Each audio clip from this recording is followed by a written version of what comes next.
Good morning.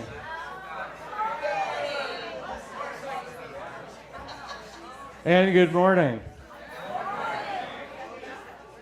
Good morning and welcome to West Hills Unitarian Universalist Fellowship. My name's Spencer Ehrman. My pronouns are he and him, and it's wonderful to see everyone here today. Thank you for coming. Welcome to our friends who are joining us online. Everyone is welcome here. I think it almost goes without saying, but I want to make sure that everyone knows.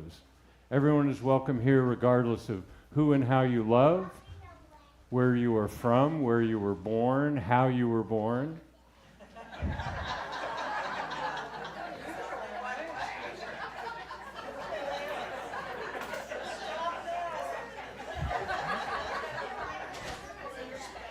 Regardless of your age, your abilities, color of your skin,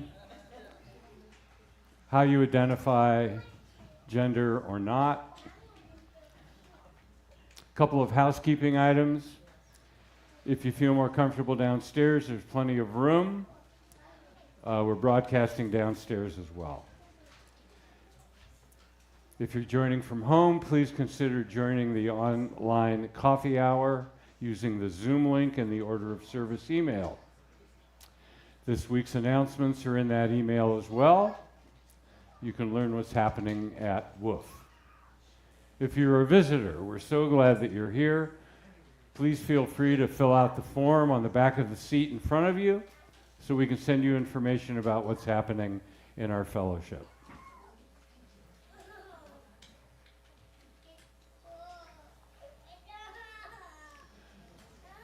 This is from Lynn Unger. One morning you might wake up to realize that the knot in your stomach has loosened itself and slipped away, and that the pit of unfulfilled longing in your heart has gradually, and without you really noticing, been filled in, patched like a pothole. Not quite the same as it was, but good enough. And in that moment, it might occur to you that your life, though not the way you planned it, and maybe not even entirely the way you wanted it, is nonetheless persistently, abundantly, miraculously, exactly the way it is. Please take a moment to greet each other and think about how you woke up this morning.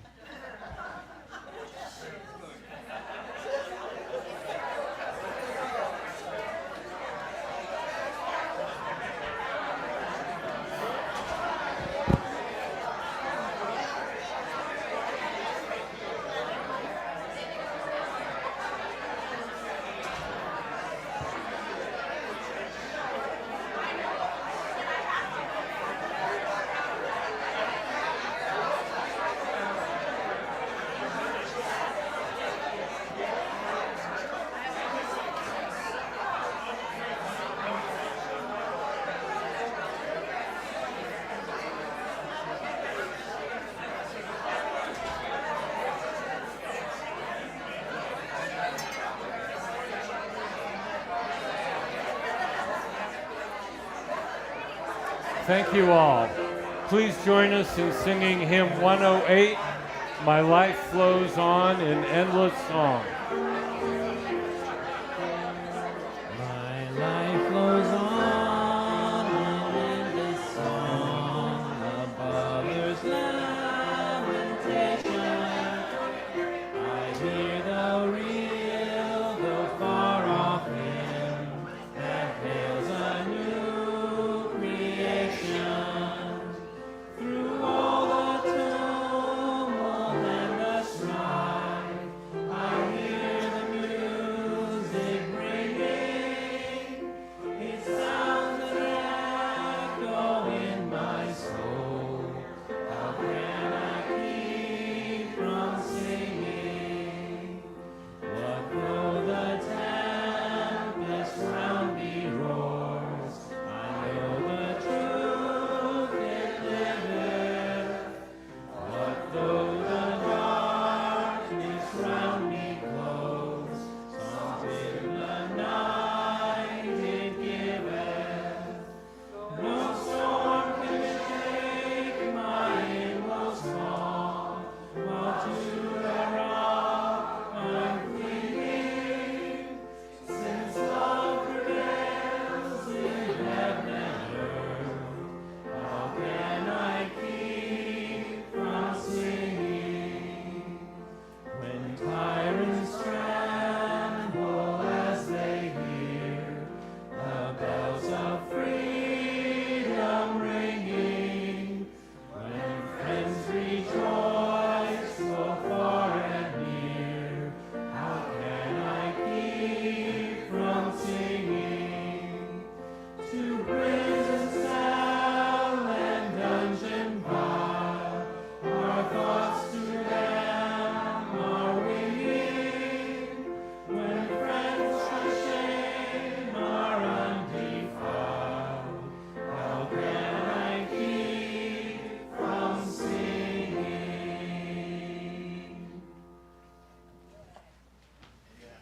Thank you, Ryan.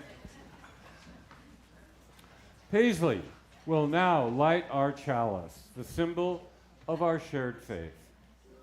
We light our chalice with a commitment to our shared humanity and a promise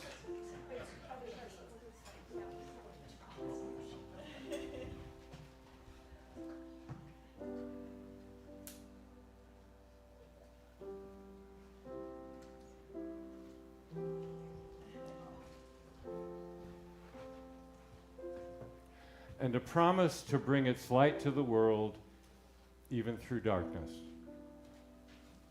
Speak with me now our opening affirmation. Let us open our eyes to see what is beautiful and wondrous. Let us open our minds to learn what is true and what is mysterious. Let us open our hearts to ourselves and our neighbors. This is the time in our service when we pause to reflect on the gifts we have received from this abundant earth and the generous spirit of family and community, to consider what it is we have given and what it is we are grateful for. Today, our offering will support the American Civil Liberties Union. Formed in 1920 to protect Americans from what would become known as the Red Scare, it has fought to protect a woman's right to choose, the right to free speech for neo-Nazis in Skokie, Illinois, and the right to equal education for all by supporting Brown v. Board. While our hosts pass the offering baskets, please watch this brief video about the ACLU. When you're surrounded by oppressive laws, that doesn't mean that you just sit back and be oppressed. That means that you fight. It's real, and it's happening right here in Florida.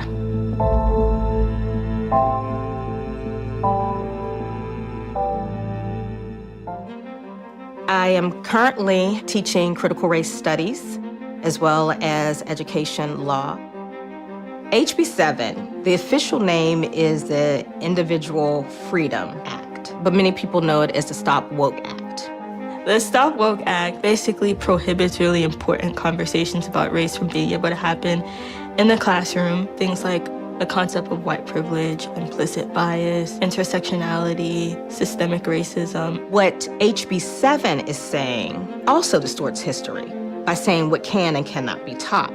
I wanted to get involved because of my experience in Florida's K-12 public schools. Working with the ACLU on this case inspired me to continue to mobilize students. Critical race theory is something you won't hear about in Florida's public schools anytime soon. When HB 7 was signed into law, it was natural for me to want to join the ACLU's lawsuit. As a professor who would be directly affected by HB 7, teaching students, adults, who also would be directly affected.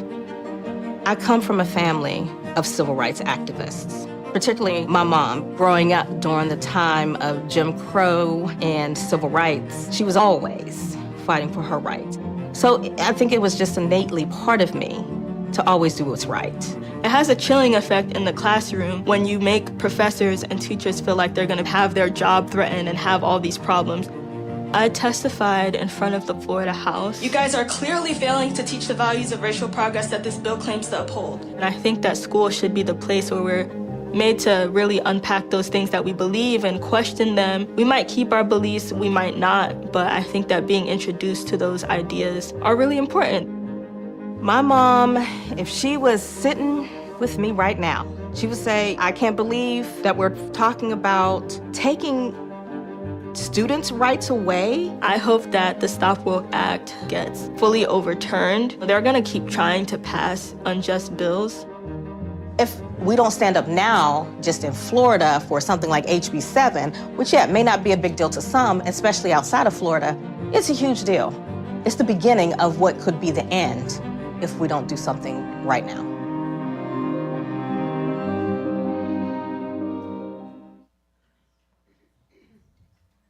Thank you all for your generosity. Speak with me. I'm sorry.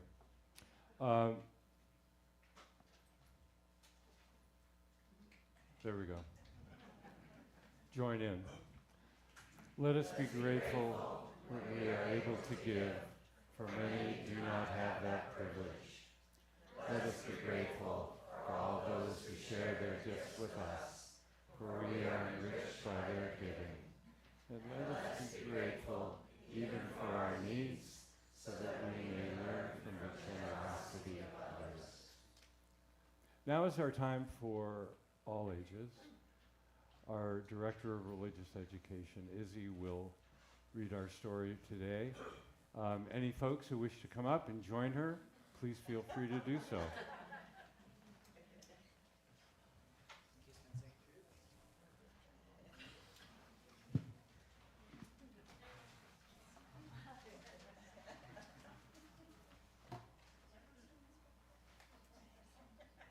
Good morning, everybody. Good morning.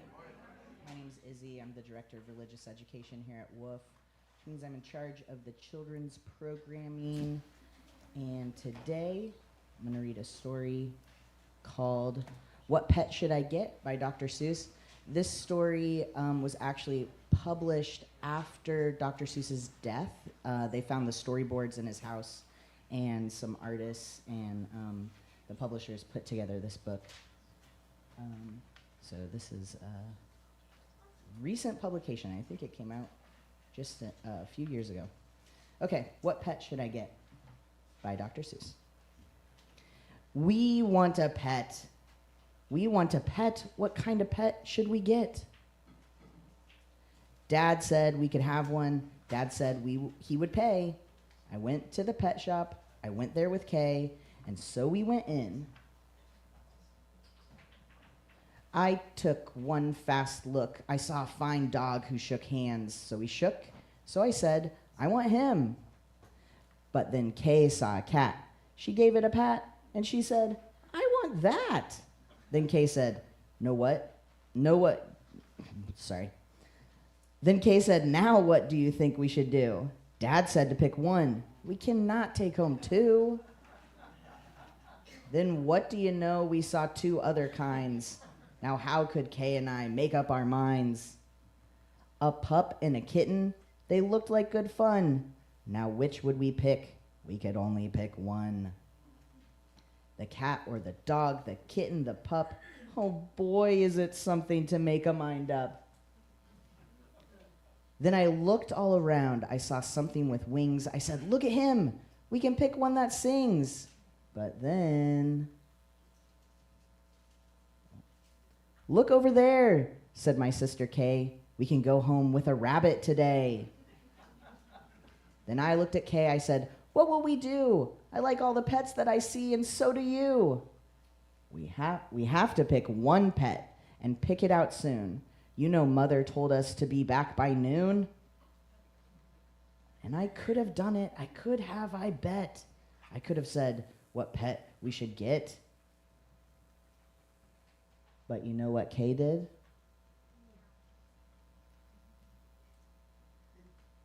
She said, fish, fish, fish, fish. It may be a fish is the pet that we wish. Then I saw a new kind, and they were good too. How could I pick one? Now what should we do? We could only pick one. That is what my dad said. But how could I make up that mind in my head? Pick a pet fast. Pick one out soon. Mother and Dad said to be home by noon. The time may be now to make up my mind, but who knows what other good pets I might find. I might find a new one, a fast kind of thing, who would fly around my head in a ring on a string. Yeah, that would be fun, but our house is so small, this thing on a string would bump into a wall. My mother, I know, would not like that at all.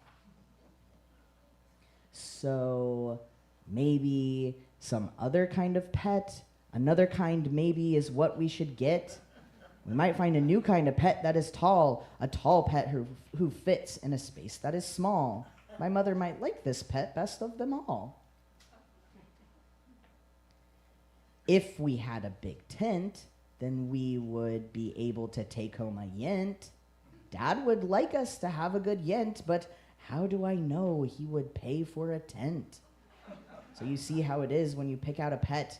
How can you make up your mind about what to get?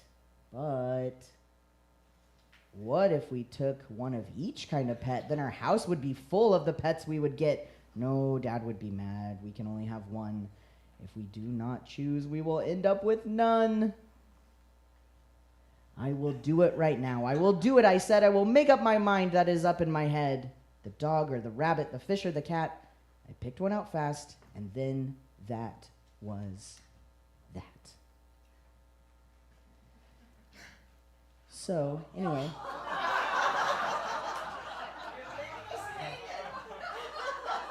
That's it? I didn't write the book. I'm just reading it. You guys mad at me? Oh my gosh. See the book?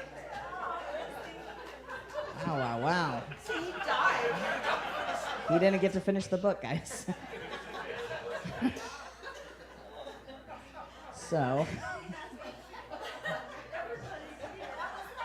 How was that? So, clearly it is hard sometimes to make up your mind. And you might be wondering why today I came to church in torn jeans and a paint-colored shirt with my worst hat on backwards. What a choice, what a choice. But we are actually remodeling one of the classrooms down in the RE wing. We're painting, we're getting some much-needed facelift down there in the classrooms, and even along the breezeway, installing new lights and cleaning things up.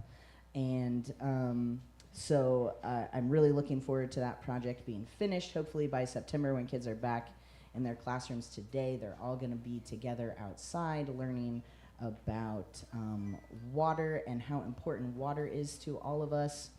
And they're going to be enjoying our lovely WHUUF grounds.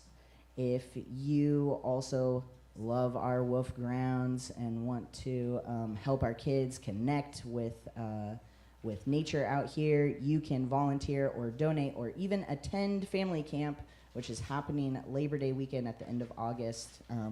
You can find the registration for that or more information for that on our website, or you can talk to me directly and I'll give you all the information that you probably didn't even ask for. So, now we can form archways across the aisleways as you're able, and we will sing the children out to their classrooms.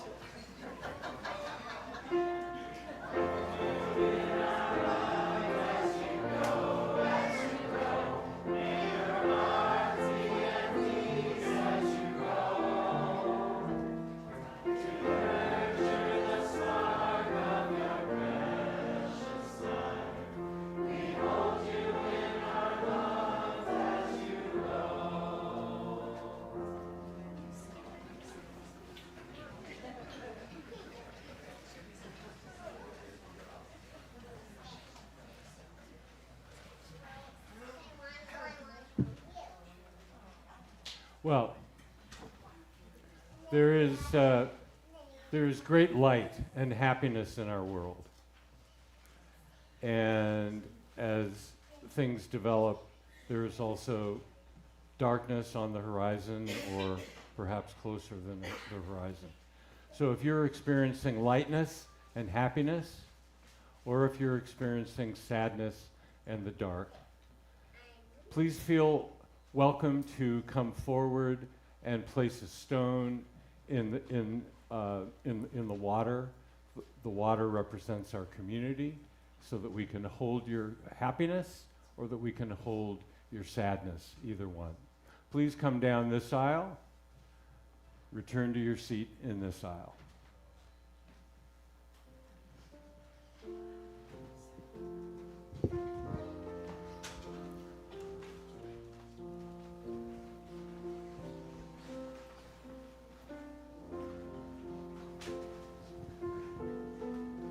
We continue to have joy through video chatting with our great grandson in Idaho.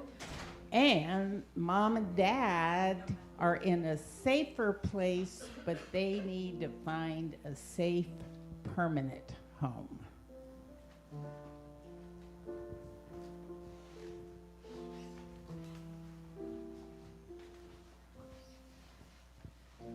The words to everything, there is a season, a time to live, a time to die.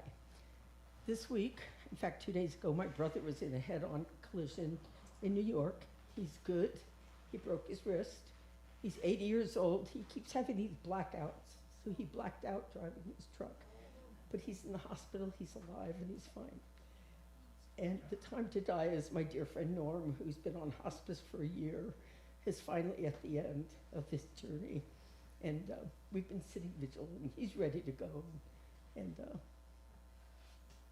I haven't had any babies born in my family, so maybe it's time for that.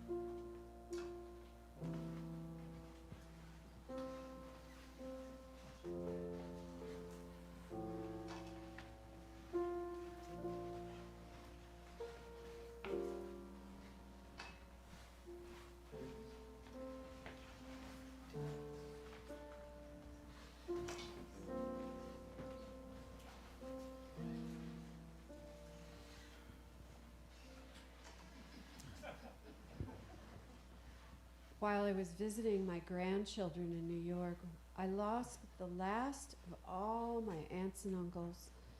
My Uncle Fritz died at the age of 96. He was such a wonderful guy.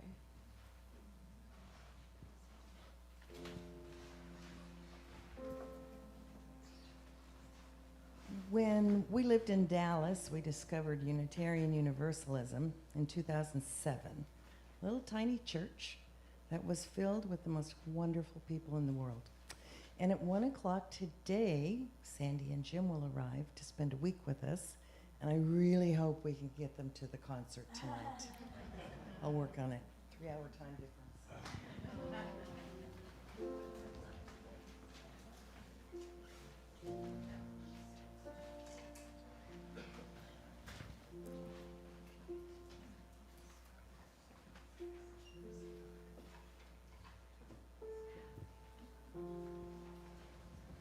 Thank you all. I will place a final stone in our community water for all the joys and sorrows that are left unsaid today.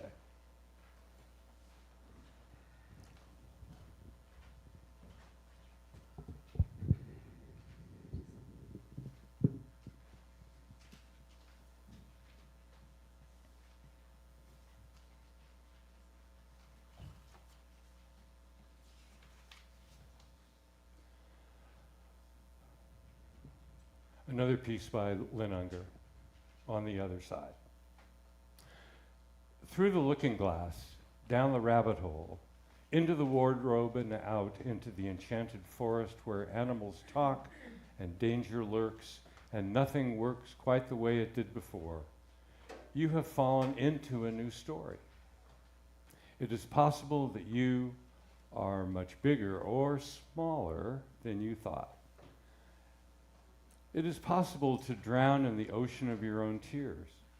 It is possible that mysterious friends have armed you with magical weapons you don't yet understand, but which you will need to save your own life and the world. Everything here is foreign. Nothing quite makes sense.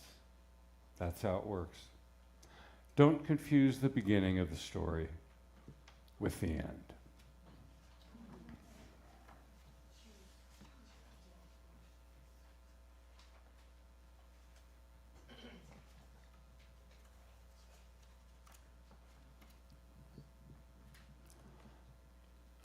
We'll have a little piece of music, and then our friend Rosie Hamilton will join us for today's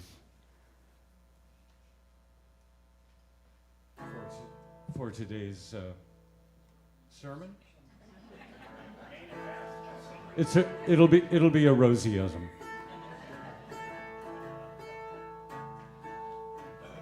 I cannot say that I know you well, but you can't lie to me with all these books that you sell. I'm not trying to follow you to the end of the world. I'm just trying to leave something behind. Words have come from men and mouths, but I can't help thinking that I've heard the wrong crowd.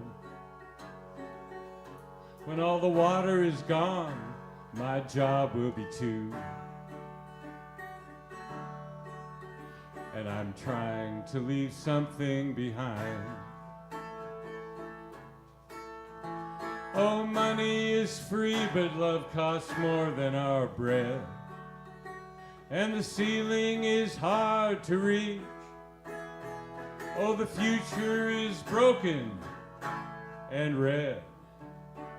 And I'm trying to leave something behind. Well, this old world is a foreign land. We swallow the moon, we don't know our own hand. We're running with the case, oh, but we ain't got the gold. And we're trying to leave something behind. Well, my friends, I believe we're in the wrong fight.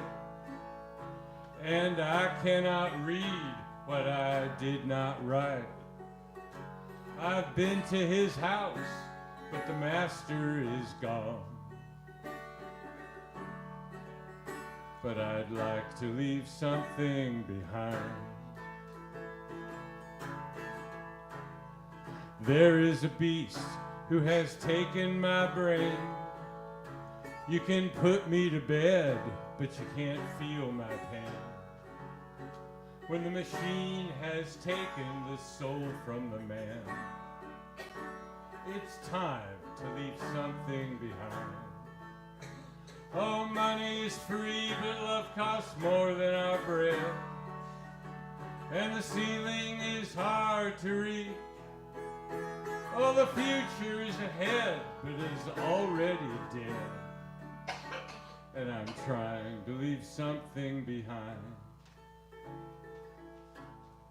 I've got this feeling I'm still at the shore, and pockets don't know what it means to be poor. I can get through the wall if you give me a door, so I can leave something behind. Oh, wisdom is lost in the trees somewhere, or you're not gonna find it in some mental gray hair. It's locked up from those who hurry ahead, and it's time to leave something behind. Oh, money is free, but love costs more than our bread, and the ceiling is hard to reach. When my son is a man, he will know what I meant. I was just trying to leave something behind. I was just trying to leave something behind.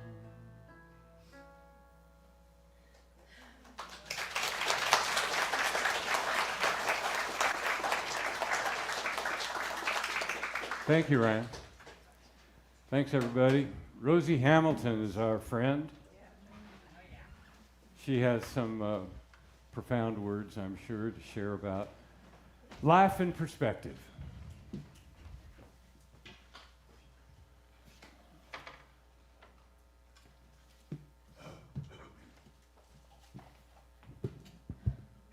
Is that right? So far. Okay. With all the negativity that's going around in the world right now, people marching, writing letters,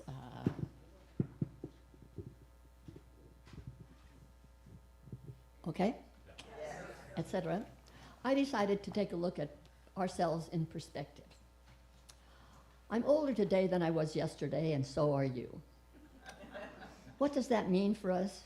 Growing up, getting older, aging, getting wiser, whatever. To me, it implies change, and change can bog us down.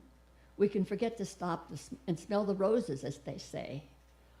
Ashley Brilliant, whom I enjoy, wrote, "The only thing that keeps me going is that I've forgotten how to stop." I sometimes think it's hard to put our lives in perspective when there's so much going on in our daily lives. But I'll talk today about perspective in my life and make suggestions as to how we might all gain perspective. This too will involve change. I recently read a book called Growing Older Disgracefully. New Ideas for Getting the Most Out of Life. 6 women who were 60 to 75 years old wrote the book. It includes essays and insights on aging with all its losses and joys. Someone said, as we grow older, it's easier to be positive. That wasn't supposed to fall down at that moment.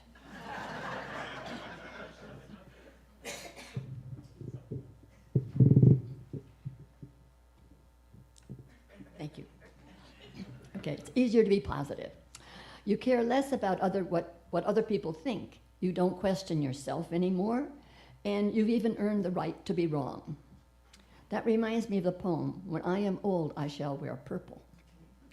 Things that once seemed really important at 20 don't seem quite so important at 30, and things that seem so important then, again, don't seem so important when we get older. A squib in the Oregonian caught my eye. It was about a Mesa, Arizona councilman who was advocating building a larger airport at the nearby Williams Air Force Base. However, he was encountering opposition from the retired people concerned about the potential noise. He told them at the meeting not to worry, because the airport wouldn't be built for another 20 years and most of them would be dead. I'd say that was brutal honesty. Not really what we want to hear. However, it did put the problem in perspective. Years ago, I gave a talk on why wait. I was aimed at all of us who put things off and say, we'll get to that when we have more time. After that talk, I joined Audubon, have become a birder. I no longer waited until I retired and the boys were gone. I did it now. It's the best advice I ever gave myself. When was the last time you really thought what in your life is of greatest importance and what doesn't fit who you are now? We all have accumulated many memories and experiences. Who we are today is the result of what we have said, done, and thought. I wish I could say that I've never said anything that I wish I hadn't, or thought thoughts that were not edifying. However, I am the result of the good, bad, positive, negative, brilliant, stupid, caring, thoughtful, thoughtless, and any other word I can think of. The point is, though, that I have a whole history that I'm carrying around with me. I don't think about these things all the time, usually only when I, again, do one of them. Not all are brilliant, I might add.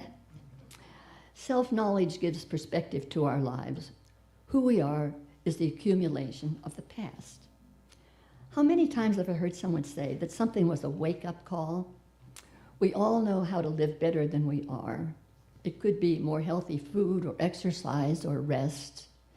Most of us can read the handwriting on the wall. We just assume it's addressed to someone else. I think we just don't always get our lives into perspective until something forces us to make changes. That could be health-related, a family member, or ours. It could be the loss of a job, parent, spouse, child, or friend. Those things may force us to stop and rethink our life.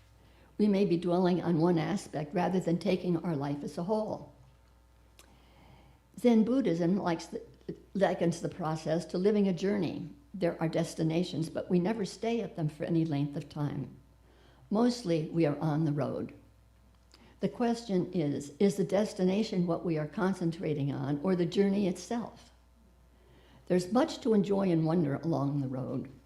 Look at the sky, clouds, moon, planets, stars, at the earth, grass, flowers, snow, leaves. Look at the people we pass. They are all part of our journey, and our journey is today. When I had small children, I don't think I often thought about what a joy this journey is. But I should have been kicking up my heels with joy at the opportunity to be a mother and have the responsibility of raising 2 healthy boys. I'm sure there were moments of awareness, but it didn't hold the significance that I now think it could have. I could have enjoyed the journey more rather than moving steadily toward the inevitable. They grew up and left home. I wouldn't want to do it all over again, but I suggest to you that the journey is what counts. Research has found that pessimism is a self-fulfilling prophecy. You get what you focus on. A friend who is a worrier worries about things that never happen and keeps herself depressed. Ashley Brilliant says, I'm worried about the possible existence of things that would worry me if I knew about them.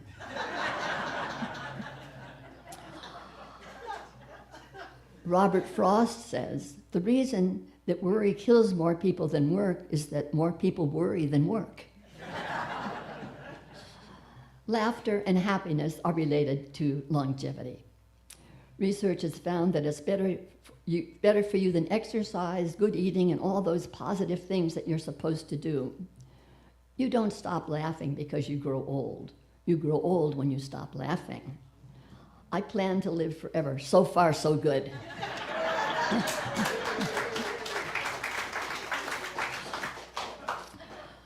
The Dalai Lama wrote a book on the art of happiness. I've not read the book, but it includes the quote, I believe that the very purpose of our life is to seek happiness. I was impressed. That's what I think too. Looking for the joy, humor, love, and verve for life is what it's all about. In fact, studies confirm that happy people are more generous, less self-focused, so they enrich rather than detract from the lives of other people around them. There are many articles and books on how to be happy and optimistic. There's no secret. It's out there for you to see. In a recent survey about humor, Dr. Lawrence Peter, the author of the Peter Principle, noted that the majority of responses volunteered that they liked to be around people who had a good sense of humor and people who laughed easily. response was of particular interest because all they were asked was, what makes you laugh? The fact that people like to be with others who have a sense of humor means that a sense of humor is a real asset in any line of work, especially if you can laugh at yourself.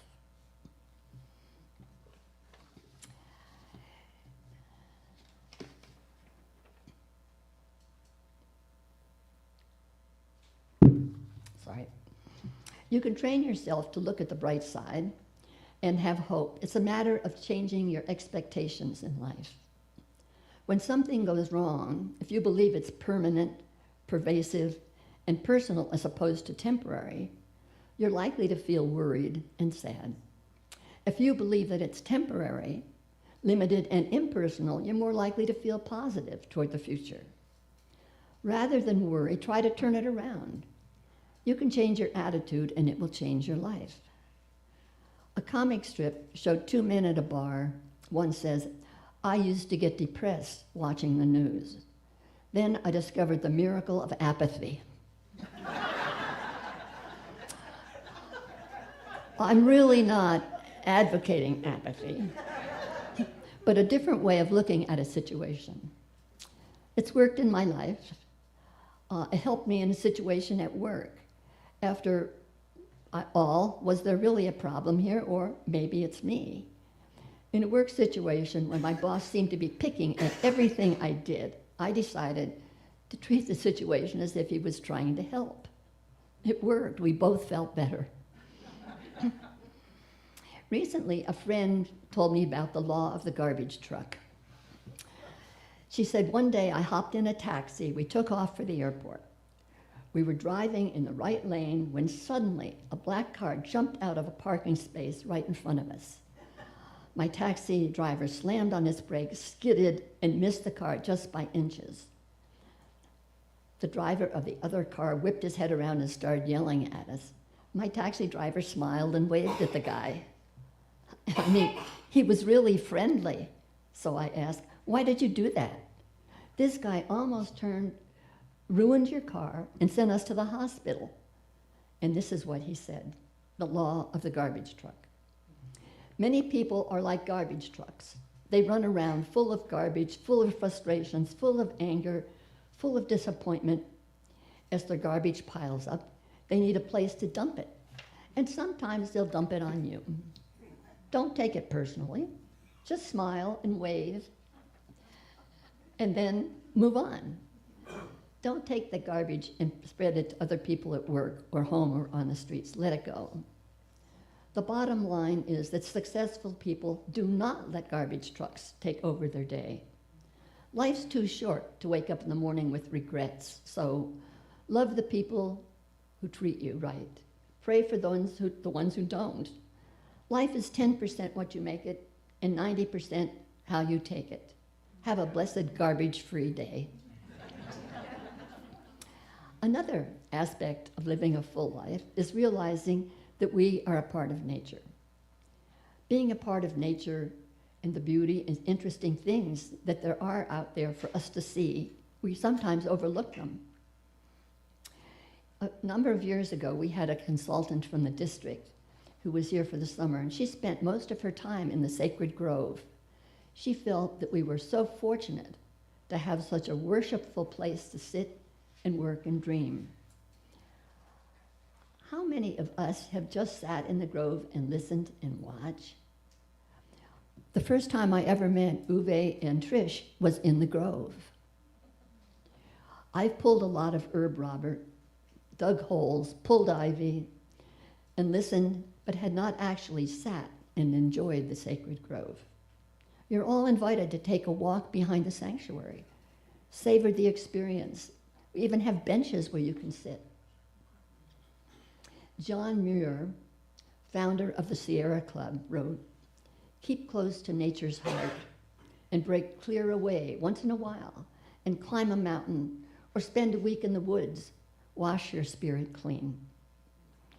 And Edward Abbey, the author of Desert Solitaire and the Monkey Wrench Gang, was a park ranger and a naturalist, among other things. I admire his writing.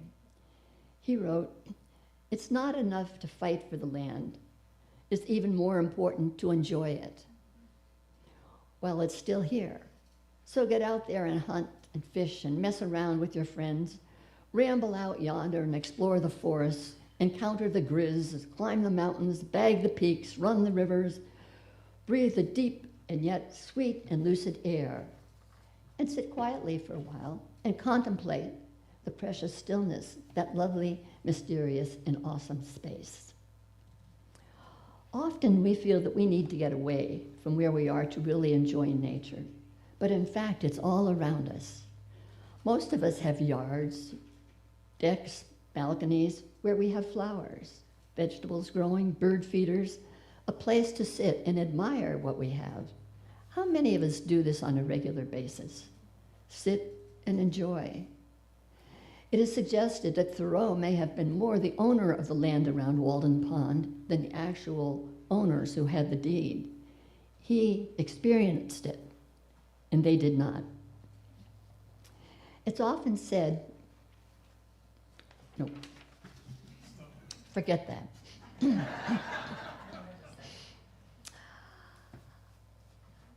Love and family are very important in my life. I'm very lucky to have such a loving and caring family. Friends are important. Someone said, friends don't love us for our sterling virtues. They just tolerate and sometimes resent those. They love us for our human flaws, flexibility, and goofs. Obviously, we aren't perfect, and we can rejoice in that. Do you accept your failures, goofs, and foibles? You might as well, since we all have them, and none of us is an exception. Today, I can grumble about my health, or I can rejoice that I am alive. Today, I can cry because roses have thorns, or I can celebrate thorns because they have roses. Jobs are important to many, not only for the money, but for the respect, sense of worth. I'm retired, but my volunteering serves the same purpose. By the way, what do you call a UU who is on the fellowship board, Sunday service committee, makes coffee, chairs the pledge drive? A slacker.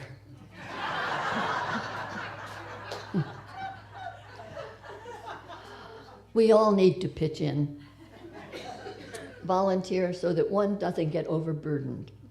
Think about it. Are you really involved here at the fellowship? Speaking of our fellowship, religion holds an important place in my life. Coming here on Sunday mornings, I get renewed.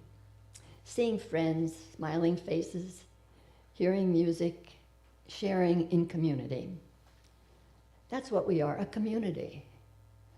Years ago, there was a congregational recitation that we used to do, which I loved.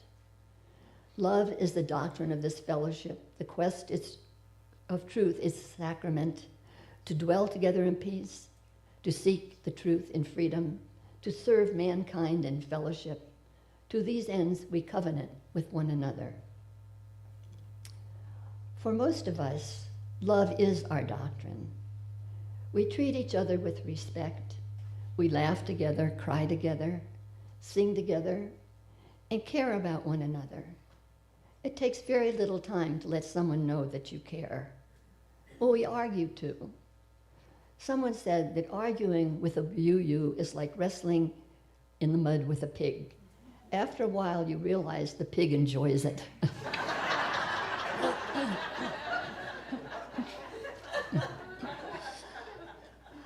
Recently, a woman who came to the fellowship for the first time said she had looked at our website and we had 160 odd members. How did she know we were odd?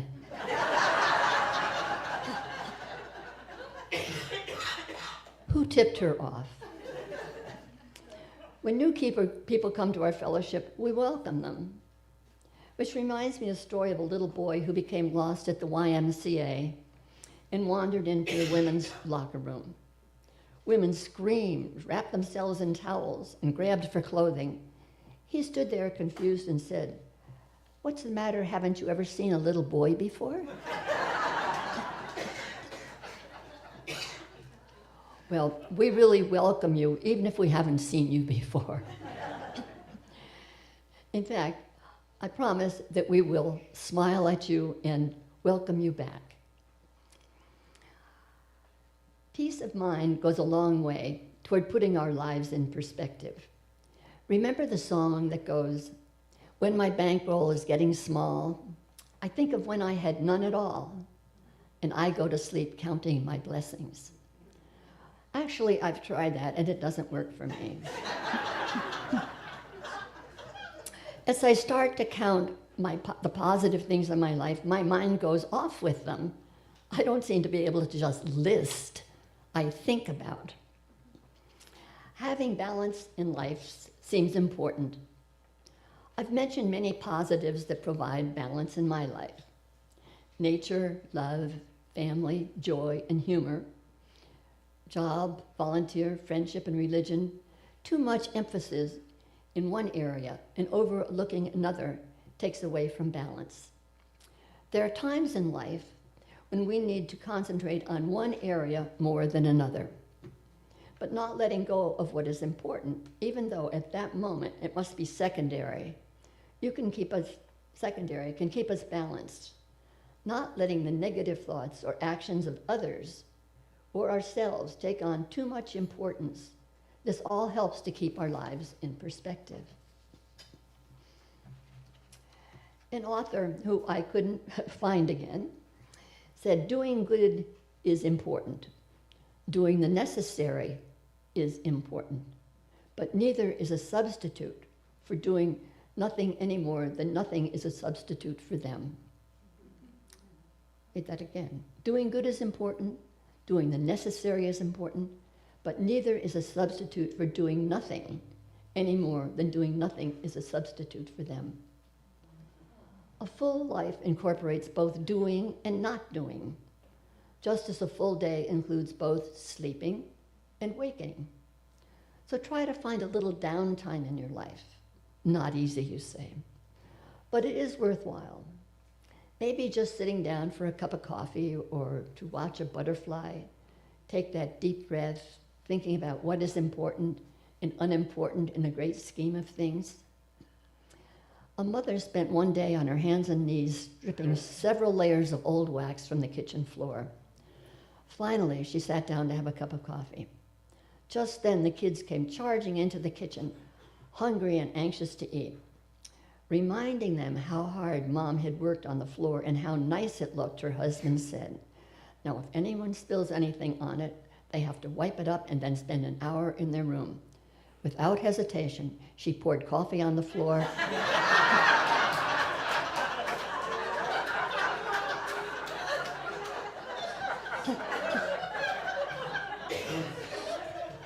She wiped it up and hid it upstairs. She didn't appear again for an hour. Sometimes life seems like that. Too busy, and we need some downtime. Make a place for it, even if you have to spill the coffee. William James wrote, "Man alone of all the creatures of the earth can change his own pattern. Man alone is the architect of his destiny. The greatest discovery in our generation is that human beings, by changing inner attitudes of their mind, can change the outer aspects of their life. Being happy doesn't mean everything is perfect. It just means you've decided to see beyond the imperfections. Life isn't about waiting for the storm to pass. It's about learning to dance in the rain." And I hope you will.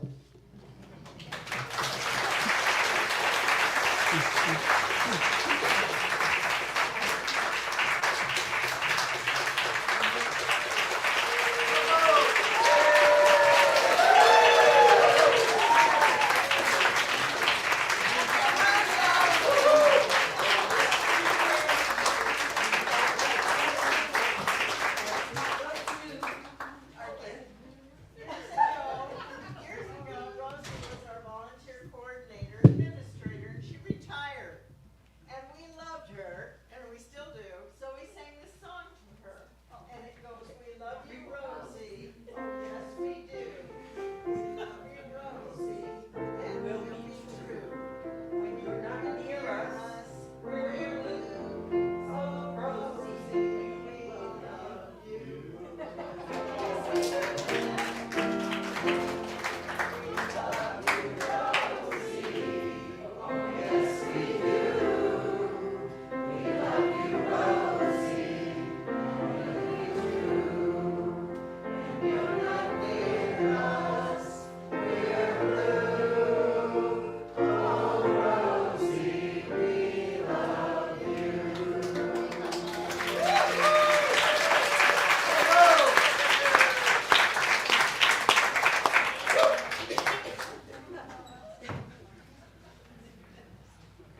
somehow that feels like a fitting final hymn.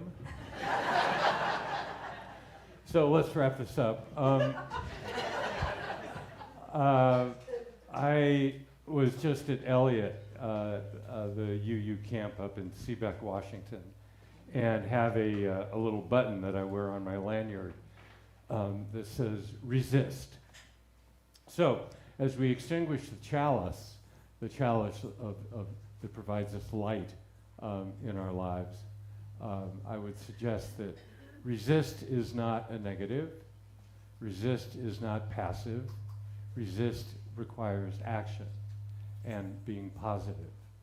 So I would urge us all to find that place in our lives, as Rosie has done so many times, to take a step forward and be positive. Take positive action. And that will increase our light and help us move forward in life. So let's rise. The front can face the back. Everybody join hands and join in our traditional